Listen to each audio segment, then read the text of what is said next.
It was the arrival of this car outside the George in Cavendish that started me on an interesting trail.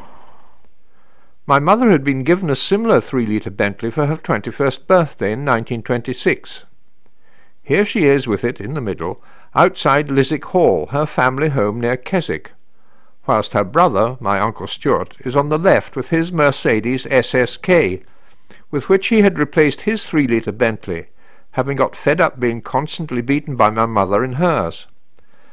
The chap with his Elvis on the right is probably someone called Jackie Barber, a friend whose family had an Irish linen company. The Mercedes was quite some car, an example of which was recently sold for £4 million. My father and mother got married on the 20th of June 1928, so he also got the Bentley. Note the registration number, RM2589. He went to Bedford School, and here he is, probably photographed by mother, wearing his old school scarf with the ill-fated airship, the R101, attached to its mooring at Cardington near Bedford in the background.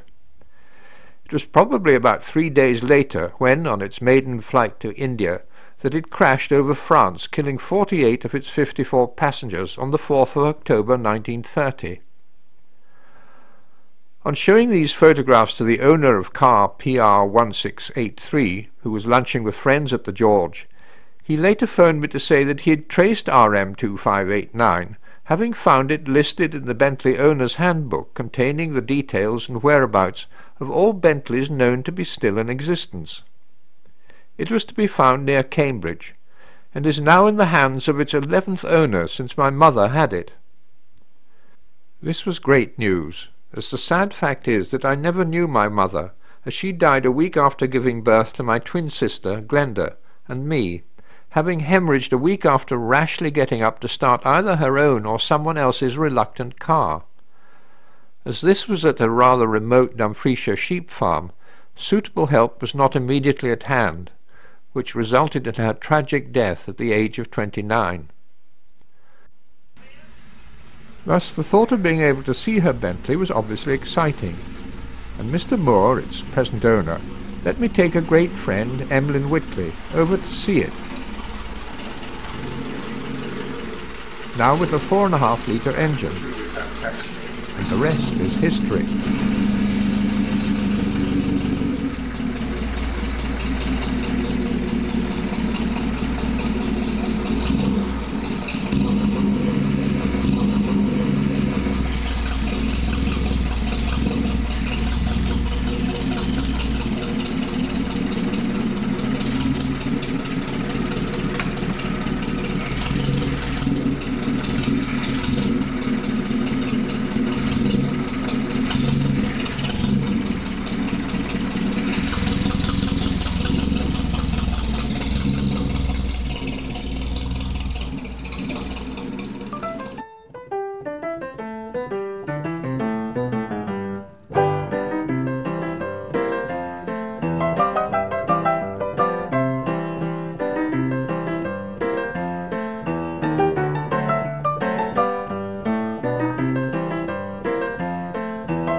This film in memory of my mother, Helen, was made possible by the kind help of both Brian Moore and James Woolard, to whom I'm extremely grateful.